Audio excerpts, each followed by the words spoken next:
Well, hello everybody and welcome to MindScience TV. Here we are again, and of course I have somebody interesting. We have Guy Ale, who is a very interesting fella. He'll explain a lot of this to us, but he's the director of Lifespan Seminars. Really interesting work. Obviously, lifespan is a central part of it. But he's not just a brain guy, which we have a lot. He's actually a body guy too. And remember, the whole thing's connected. So first of all, I want to say, well, it's good morning for me, but it's good afternoon for you. You're in California. And hi, Guy. How are you?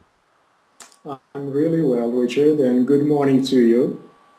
Thank you. Look there, you're appreciating my schedule. It's not too bad. It's about 9 o'clock in the morning for me, which is really quite good. Sometimes it gets quite unpleasant when I'm dealing around the world. But let's just do a quick introduction for the folks on Guy. So Guy Ale, head director of Lifespan Seminars. Um, the process of work that they do, obviously through Lifespan, which Guy will explain to us, and the nature of the way we can maximize our experience on a physical level.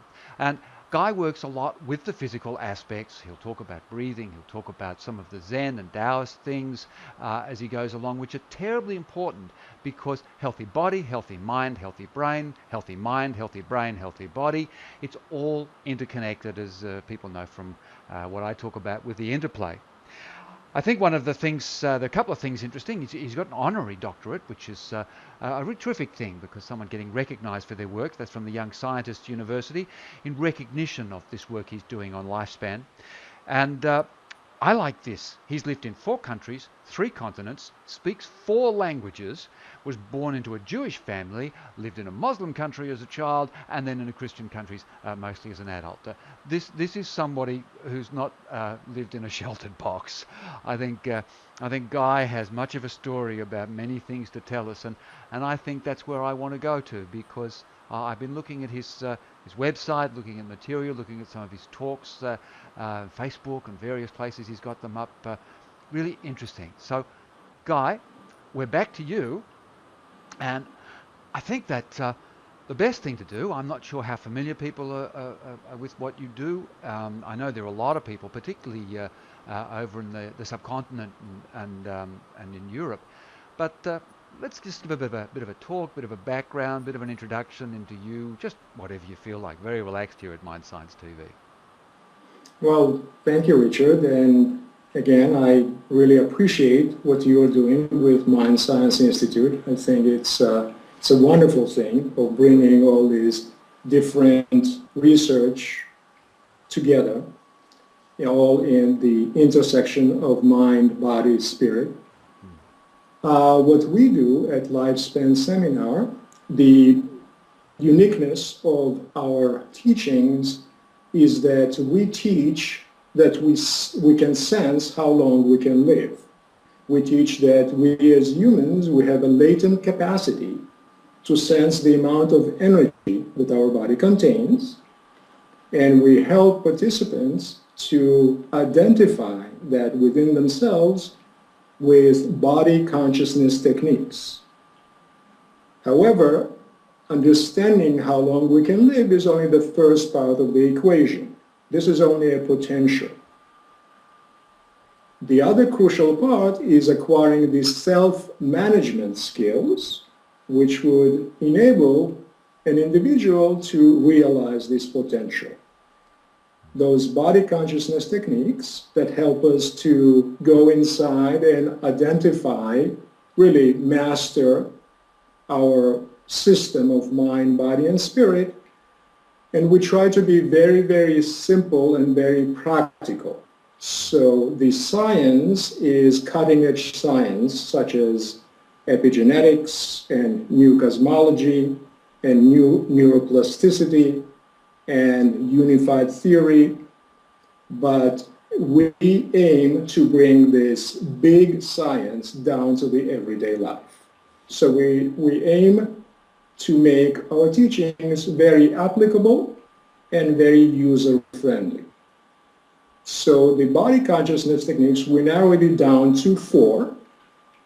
First is meditation, which of course is a lifelong and a very long tradition in the East, but part of the uniqueness of this time that we are living at is that Western science has caught up with meditation, and now we have scientific data that proves the efficacy of meditation. So first is meditation, then we use pressure points. The human body contains over 70 different pressure points throughout the different system. We concentrate on the 4 most easily accessible ones.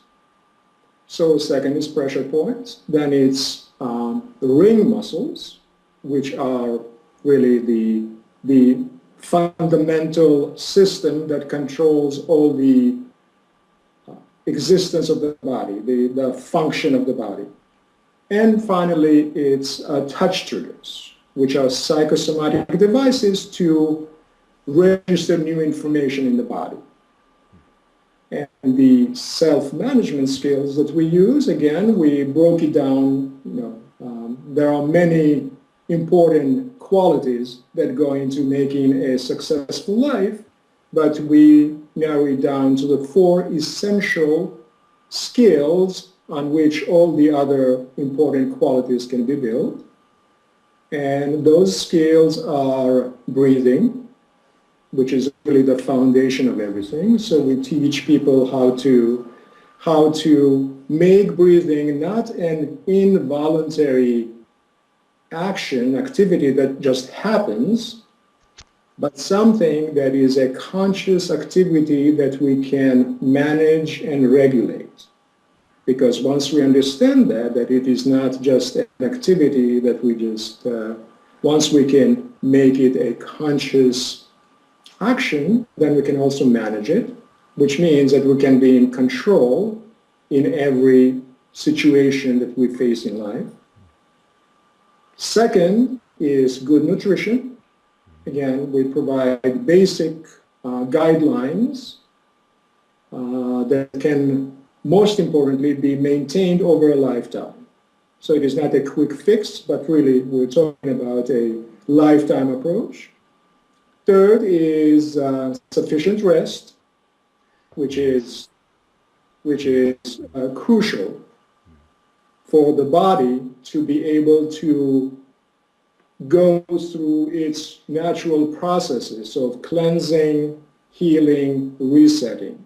Because the body is a well-designed machine for living. If we get out of the way and provide it with the conditions where it can do what it was built to do.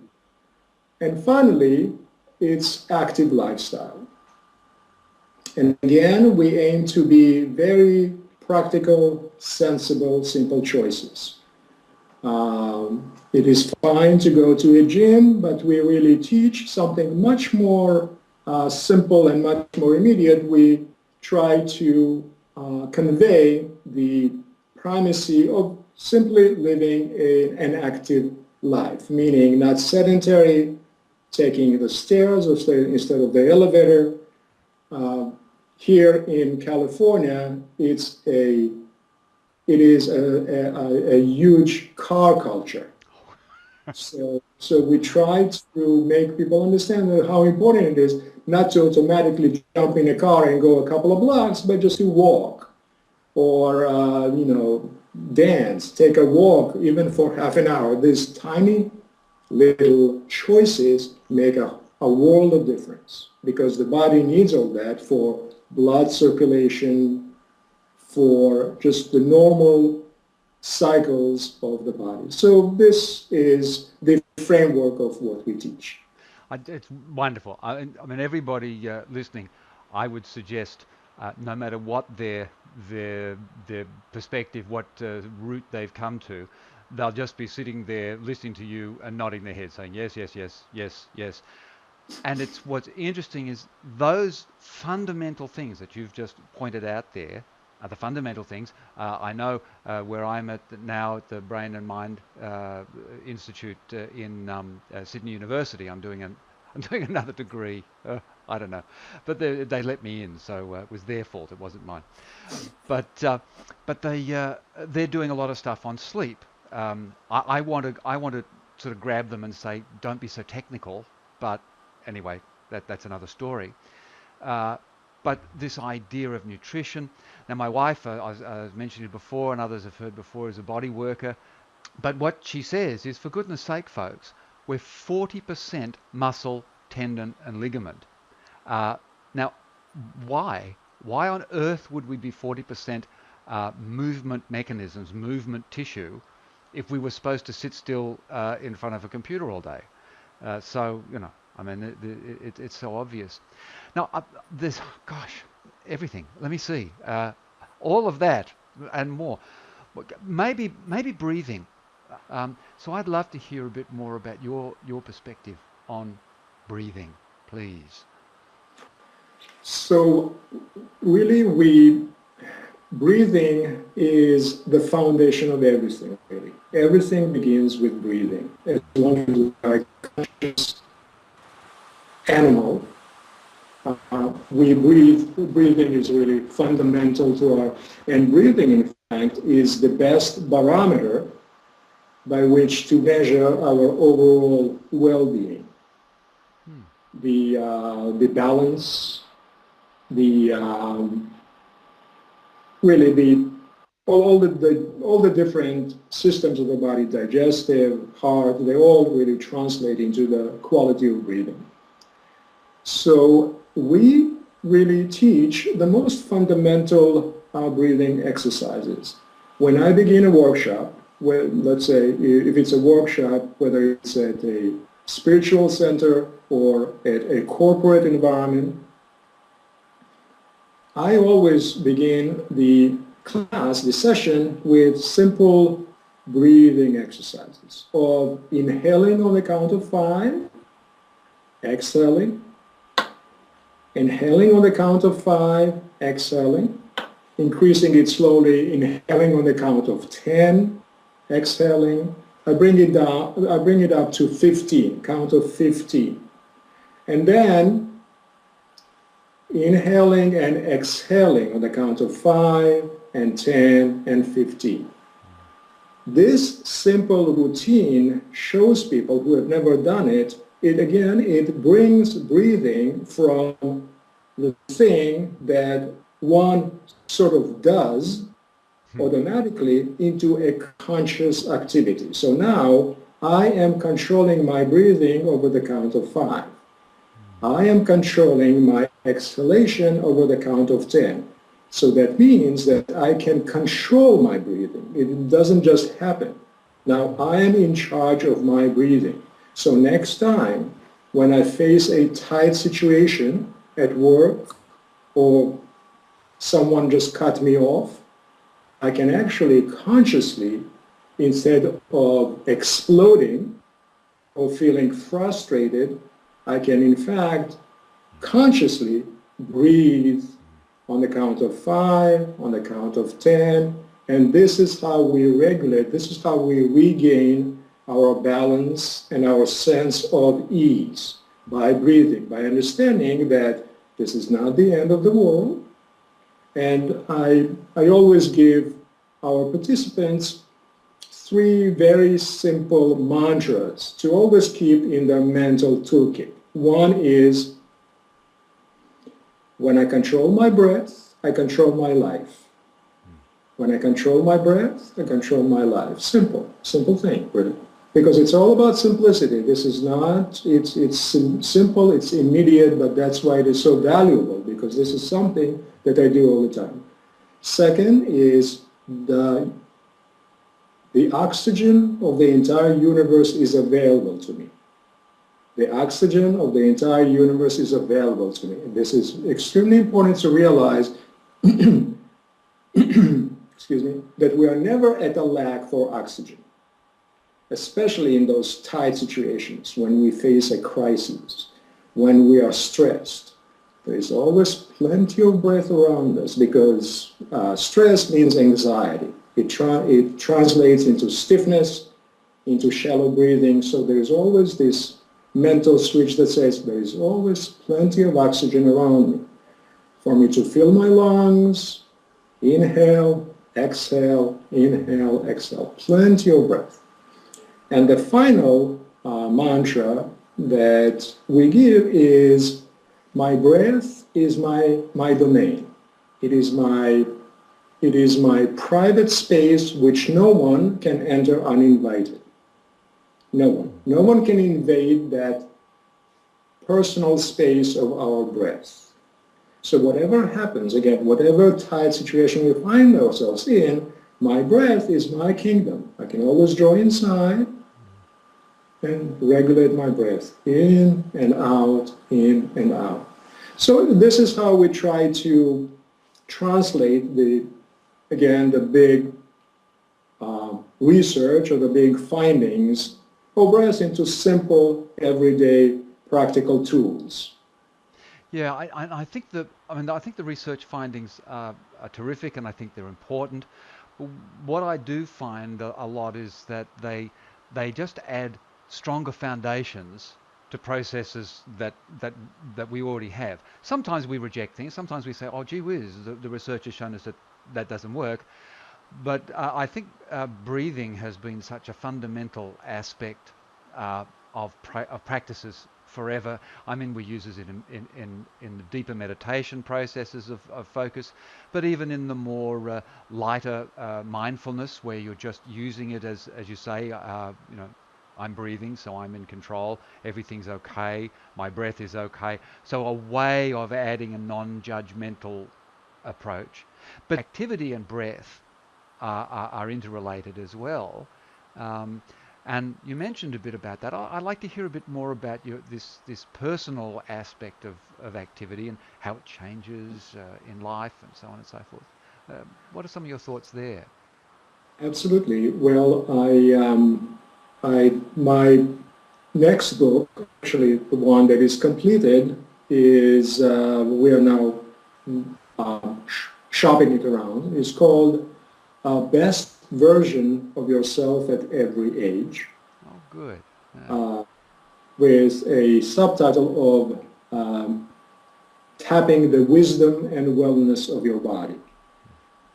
So this is really the foundations of what we teach at Lifespan Seminar, because we really believe we help participants to understand how to create the conditions where they can be the best version of themselves right now, today. Which means, again, it means, first of all, understanding the body, understanding the system of mind, body, spirit, and then listening to the intuition of the body, because again, the body knows how to regulate and heal and repair itself. The body is programmed to do all that.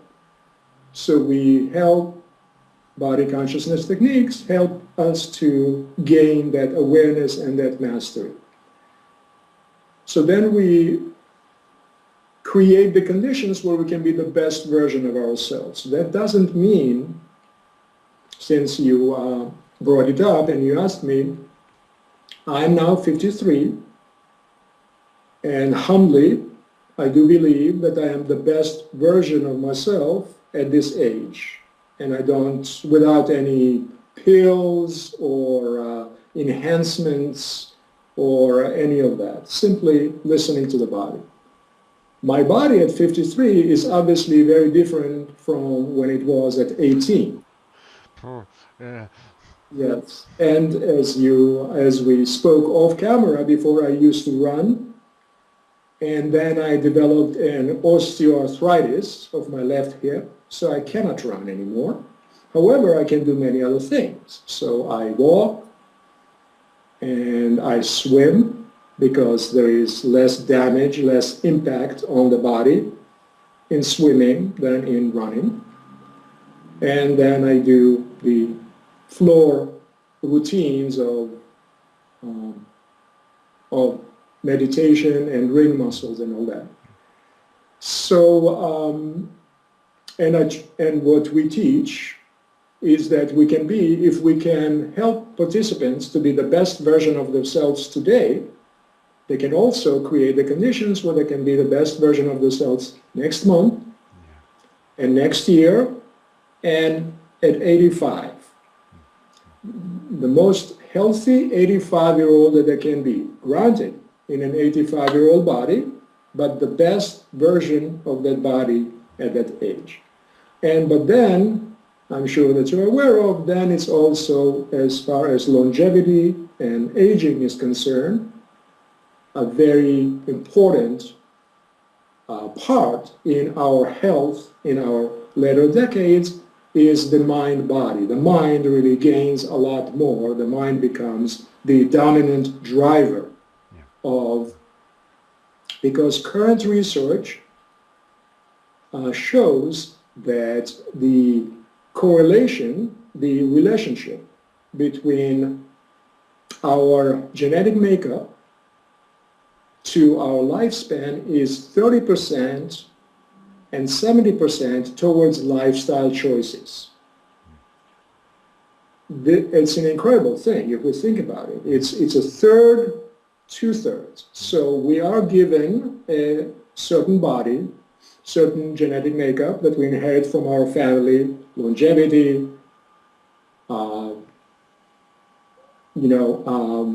tendency toward heart disease, diabetes, but the crucial decider of the quality and the quantity of our life is our approach to life, our staying engaged in life, and how we really treat our body and ourselves in later years.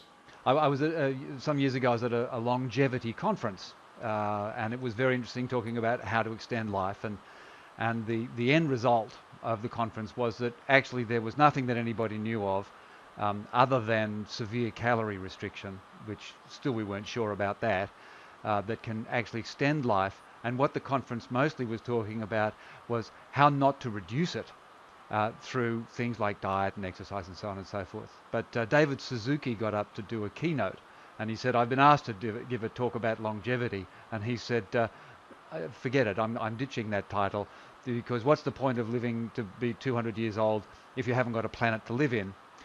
And so, because he's a conservationist, but I think you could extend that very quickly. And what's the point of thinking or having the capacity to live for 200 years, but you die at 55 because you've been eating hamburgers and chips and sitting on your bum and you have a coronary. I'm digressing, you're not. You're great. The ring muscles. Now, this is really interesting. Now, some of them I'm aware of. Some of them I had an intuitive think about that. I did a little bit of research into doing that. But this just the concept of the stuff that holds things, this pulsing that allows the pulsing. I'm not sure. Tell me more. Tell me more about that. That's so interesting. I am so glad that you asked that question, and I must say I'm not surprised that you asked that question, Richard, because I know that you are very aware yourself of the mind-body connection. So it is the golden key of health and optimal living, really. And but I'm sure that you will know what I'm talking about. The human body contains a system of muscles which are located around every opening in the body: the eyes, the ears, nostrils, the mouth, the urethra, and the anus. We have inherited these muscles from our primordial ancestors.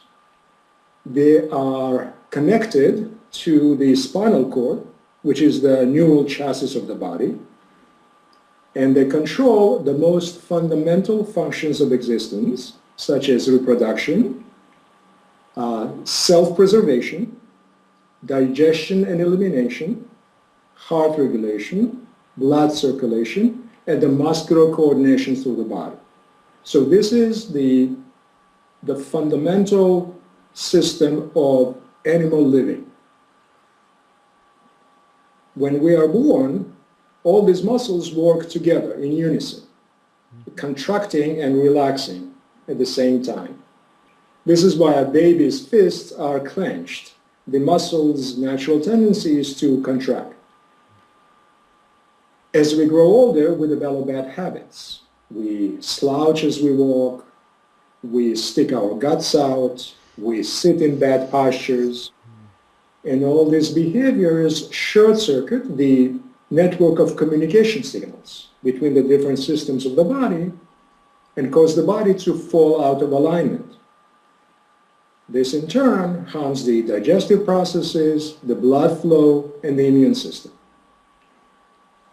However, it is never too late to revive that original synchronicity of the different systems. And this is what we do. So the aim, we do introductory, step by step, to begin it small. So the aim is to awaken the different muscles, different ring muscles through the body, and restore that original unison of the different systems. And once that happens, gradually, when that happens in a body, it restores that original condition of the body the way it is supposed to operate, which translates into clear digestion, good posture, and all these things that are connected, of course, to the circadian cycles, of heart rate, of balance, of clean energies through the body. So they are the chassis. They are the fundamental system of muscles on which all the others are built. Yeah, it's so interesting. I'm just speculating now, but another thing that my wife and I've looked a great deal into is the fascia system, which is just that sheet of gelatinous tissue that covers, right through the whole body. And these ring muscles would all, except some of the head ones, but certainly the body ones, would connect into and this fascia, obviously, because they're muscles and they do.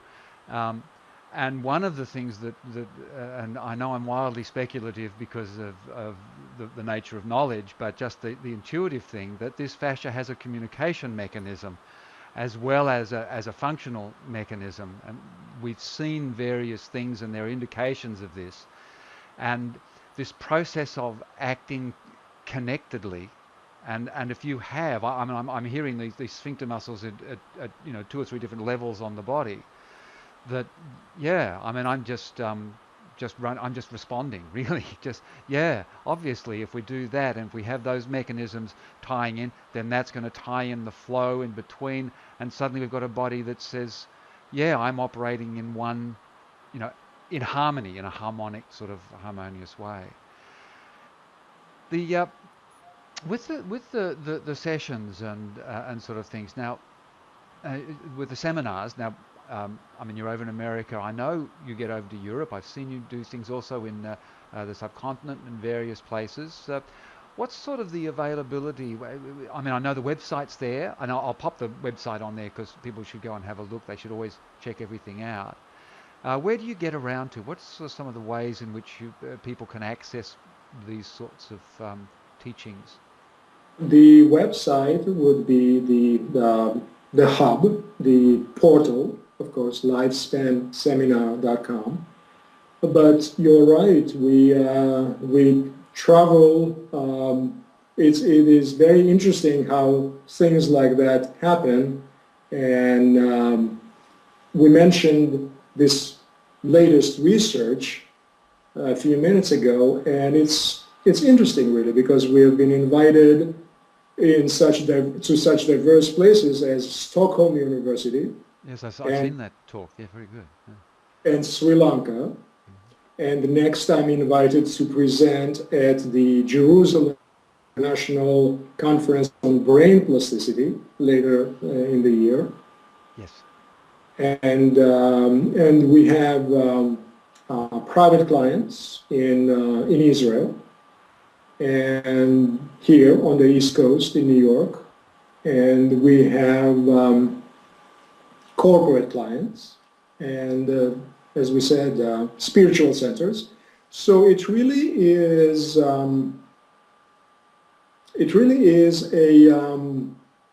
I guess our marketing department suffering a little, but it's interesting because it's word of mouth, or people have seen our presentations and they want to invite us to the workplace, and it's just fascinating, really, for us. The great benefits and the great really the great satisfaction is in seeing this the most fundamental scientific discoveries being translated into someone saying, I don't have to rush anymore, because as if rushing for the last bus, I can simply feel at peace with myself, understanding that I'm not responsible for other people's lives, but if I am at peace with myself, then I am projecting peace and am a positive factor in the little workplace that I work. So these are really the little things that really make us happy. It's the assimilation, the application of the latest science into here and now. Yeah, yeah. I think that Jerusalem conference is going to be really interesting. I've seen it. I'd love to go, but sometimes you just have to save your save your pennies. But they've got a couple of friends who are going. But I think also to be at a conference which has some of this Middle Eastern education and knowledge, there'll be some interesting people there, from what I can tell. Although I love what the West is doing, I think sometimes we're a little West-centric. I was in Nepal recently at a social work conference. They wanted neuroscience. They wanted to hear more about how that related to humans. And a Sri Lankan speaker who was their colleague, she said, you really should include some of the teachings of the Buddha, because you actually do that, Richard. And I'm there going, yeah, that just isn't in my conversation so much, being more of a Westerner. And yet she just said, yes, that's this and that's that. And she had a wonderful, so she educated me beautifully. So I'm sure, you had the same sort of experiences when you were encountering those people.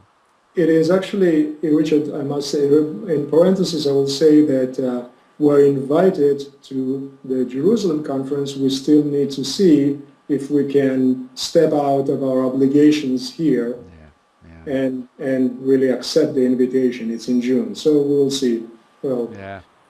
So if you're not there, then you're not there. But if you are, good luck. If we're not there, we'll be here. Yeah. But yeah.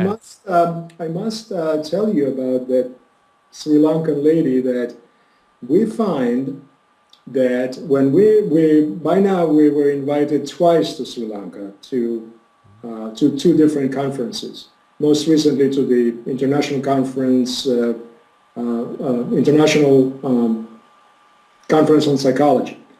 But when people hear us present in places like Sri Lanka, although they've never heard that we can sense how long we can live, they click right away. It's on a gut level. It's on a primal level, because the Eastern traditions, because what we teach is that the science that we use is that the body consciousness techniques refers to the fact that we say that cosmic consciousness equals body consciousness. Because what are we, after all? We as humans, we are made of the same energy and matter, energy and information, as everything else in the cosmos. So the consciousness that animates the planets and the stars also animates our body. And because we have not reached the end of time, we simply posit that sensing our duration is a small step of evolution. So, as inside, so outside. We teach that each one of us is a capsule of creation containing the entire consciousness of the cosmos in our body. And we simply help participants to identify and identify the vast deposits of information that are stored in our body.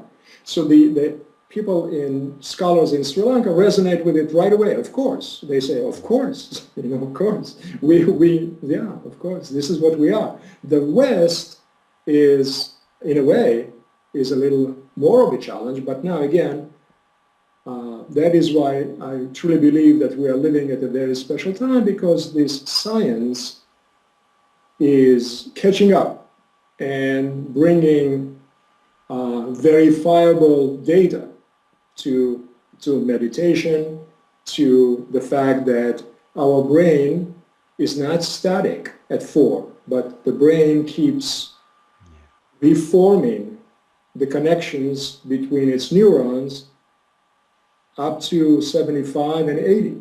So the brain is constantly changing, which also means, in practical terms, that we can learn from past mistakes and improve our approach to life. So we are not set in stone. We are very pliable and a very adaptable system.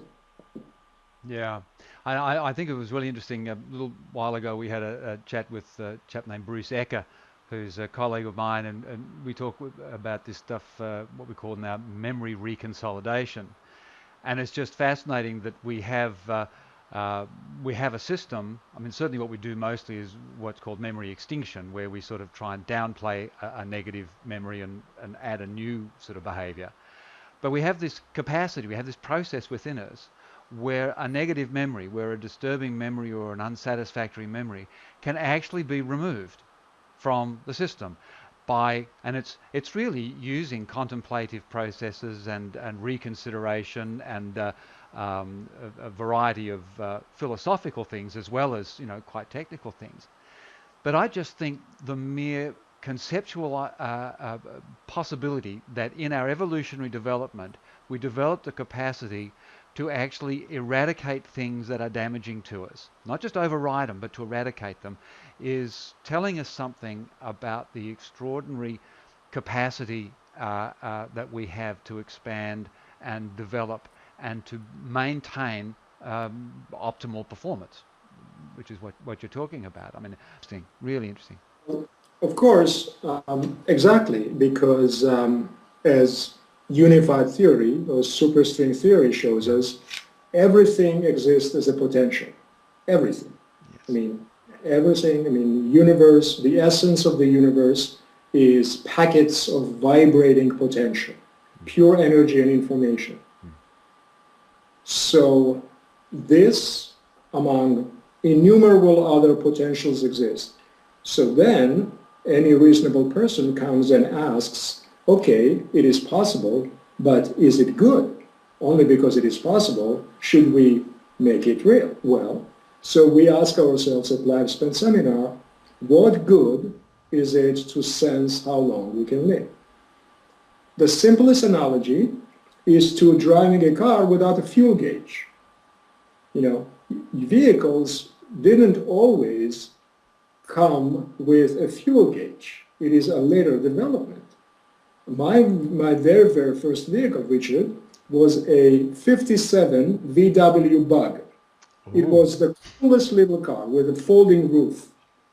It did not have a fuel gauge. It had a lever like in a motorcycle. Oh. So the main tank would run out and it would sort of cough, and you would know to transfer it to the... Now, we would not presume to buy a new vehicle without a fuel gauge, right? So this is just a development. So what good is it for us to know how long we can live? It is just another way of mastering our system of mind, body, and spirit. Potential of living 78 years. And again, this is not something that an outside authority hands you a certificate that tells you you're going to live 79 years. It is something that is individual. If we can gauge a reasonable amount of energy that our body contains, then we can also make conscious choices how we want to use that energy. So it is basically enhances, improves our journey through existence. So it is just deeper knowledge. Yes, it's interesting, but yet it still comes back to the basic, and I can see in the work you're doing, what you've been saying today, it still comes back to the basic framework of living, of having a life well lived at each current moment, and That that's is the that real is point. the that is the foundation of it, because it is not about quantity really. It is about quality. So it is not so. And again, and also the difference really, because there is so much longevity research done all the time by many different international organizations. But the difference between longevity and lifespan is that longevity implies a lengthy life, and many organizations and many researchers are trying to prolong human life, which is lengthening all the time. However, lifespan implies a neutral term. Lifespan does not necessarily mean long life. Lifespan means the lifespan of a bee, or short lifespan, long lifespan. It's just a neutral term of the amount of years. So again, it's not. The aim is never to teach people live longer and only eat carrots. That's not what it's. Yes, that's not what it's about. It's really it's providing that fuel gauge of being the master of your own uh, passage through life. I mean, there's almost on a philosophical level, there's this idea of in the West we place so much on living and then not living, and I mean I sometimes have difficulty understanding or not understanding or agreeing with the degree to which not living affects and invades the way people live. Sort of I'm going to live like I am now because I'm going to die, as different from I'm going to live like I am now because I'm alive. And shifting that focus of attention to the life span, to me is something that we Westerners could really do with. We really could. We really could, Richard. You're absolutely right. Especially, well, in our countries, in both in Australia and in U.S., from what I hear, there is such obsession with, staying fit, what's considered staying fit and staying healthy, and it, in a way, it narrows the experience of life, of really being fully alive. And speaking of, and in the science shows us, the data shows us that human life expectancy is increasing at a rate of about 2 years per decade, which is amazing if you think about it. On the other hand, global obesity rates, especially in industrialized English-speaking nations, also exploding. Australia, New Zealand, Canada, in this country, if the current trends continue, most Americans will not only be overweight, they will be obese by 2030. So that is part of this industrialized lifestyle where people are surrounded by technology, cars, computers, and people have forgotten that we are physical animals that need to attend to our body.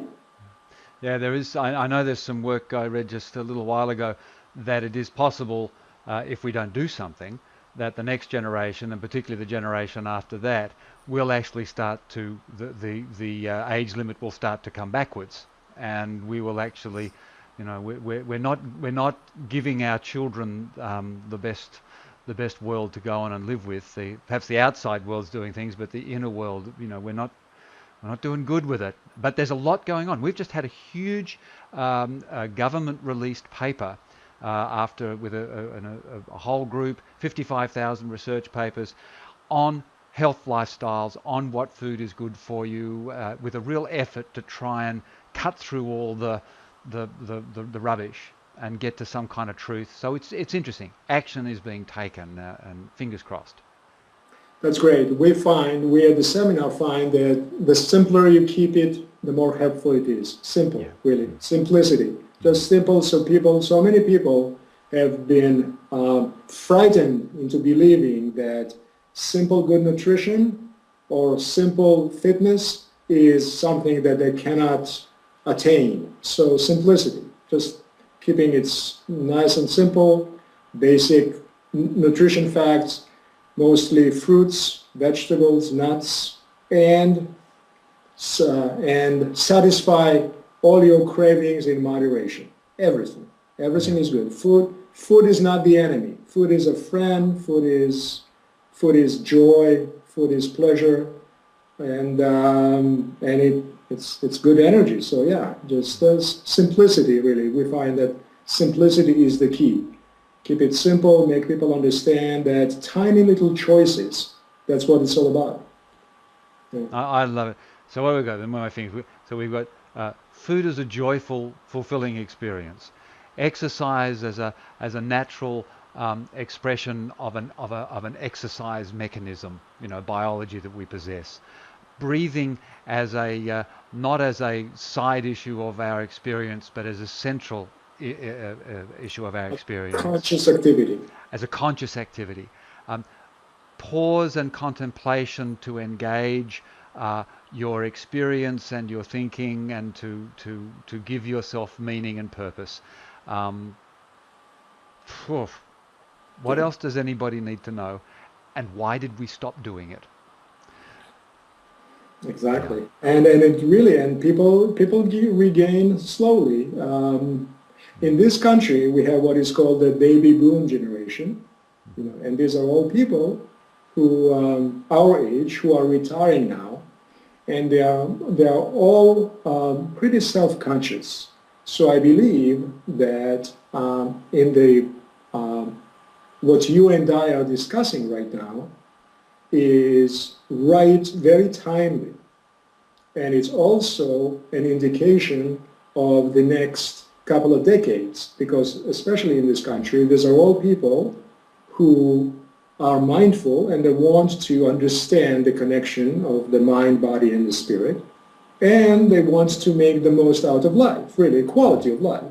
So, because as you're implying, there is no worth in being a vegetable at 87 or 82, so that's no life. So I truly believe that there is great potential to educate people and give them simple tools to make the most out of life. I love it. I'm just looking at our clock. We've been nearly going an hour here now. It's just been a wonderful conversation, and I'm just wondering whether that's a really nice spot and a nice message to leave us on.